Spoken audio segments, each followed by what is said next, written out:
আমি একটা সময় বিশ্বাস করতাম আমার জীবনের সবকিছুই সময় নির্ধারণ করে। ভালো সময় এলে আমি উঠব, খারাপ সময় এলে আমি ডুবে যাব। কিন্তু একদিন এমন কিছু ঘটলো যেটা আমার পুরো চিন্তাধারা পাল্টে দিল। আমি হলফ করে বলতে পারি, আপনি আজকের এই গল্পটি পুরোটা শুনলে আপনার জীবনের নতুন সূচনা উন্মোচন করতে পারবেন। তাহলে চলুন শুরু করা যাক।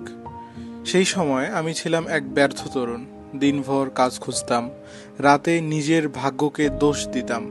আমার হাতে ছিল এক পুরনো ঘড়ি, বাবার দেওয়া একমাত্র স্মৃতি।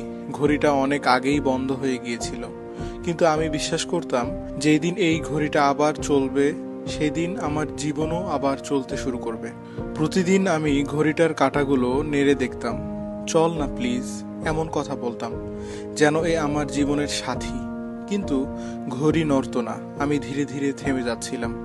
একদিন শহরের রেল স্টেশনে এক বৃদ্ধ ঘড়িওয়ালার সঙ্গে দেখা হলো। আমি তাকে ঘড়িটা দেখিয়ে বললাম, চাচা, এটা কি ঠিক করা যাবে? তিনি হাসলেন, বললেন, তুমি কি সময় ঠিক করতে এসেছো নাকি ঘড়ি? আমি একটু থমকে গেলাম, বললাম, ঘড়ি মানে সময় তো এটাতেই চলে। বৃদ্ধ হেসে বললেন, না বাবা, সময় ঘড়িতে না, সময় চলে মানুষের ভেতরে। কিছুক্ষণ পরেই তিনি ঘড়িটা খুলে দেখলেন ভেতরে কিছুই ভাঙ্গা নেই, শুধু একটু ধুলো জমে আছে। ধুলোটা পরিষ্কার করে বললেন, দেখো বাবা, ঘড়িটা না চলার একমাত্র কারণ ঘড়িটা নোংরা হয়ে গেছে। ঠিক তেমনি আমরা আমাদের জীবনে অনেক সময় থেমে যাই, শুধু ভেতরের ধুলো, অহংকার, ভয়, সন্দেহের জন্য। সেদিনের সেই চাচার কথা আমার মাথায় ঘুরতে ফিরতে লাগলো। আমি ভাবলাম, আমার সময় কেন থমকে আছে? আমি কি নিজের ভেতরের ধুলো পরিষ্কার করেছি কখনো? সেদিন থেকেই আমি সিদ্ধান্ত নিলাম, সময় নয়, আমি নিজেকে ঠিক করব।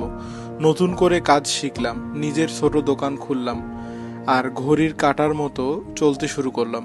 1 বছর পর হঠাৎ সেই একই বৃদ্ধ ঘড়িওয়ালার সঙ্গে আবার দেখা। তিনি হাসলেন, তোমার ঘড়ি এখন কেমন? আমি বললাম, চাচা, ঘড়িটা এখন চলছে। তিনি মৃদু হেসে বললেন, না বাবা, ঘড়িটা না, তুমিই এখন চলছো। তখন খুব ভালোভাবেই অনুভব করলাম, সময় কখনো কারো জন্য থেমে থাকে না, থেমে থাকি শুধু আমরা নিজেরাই। আর যখন আমরা নিজের চিন্তা বদলাই, সময় নিজে থেকেই বদলে যায়। আজও সেই ঘড়িটা আমার টেবিলে আছে। এ এখন শুধু সময় দেখায় না, আমার জীবনের শিক্ষা মনে করিয়ে দেয়। যদি কখনো তোমার মনে হয় সময় খারাপ, একবার নিজের ভেতরটা দেখো, হয়তো শুধু একটু ধুলো মুছে ফেললেই সবকিছু আবার চলতে শুরু করবে। ভিডিওটি যদি ভালো লাগে অবশ্যই লাইক করবেন, কমেন্টে জানাবেন আপনি কি আপনার সময়কে বদলাতে চান, আর অবশ্যই শেয়ার দিতে ভুলবেন না। ধন্যবাদ পাশে থাকার জন্য। আবার দেখা হবে নতুন কোনো গল্পে। আসসালামু আলাইকুম।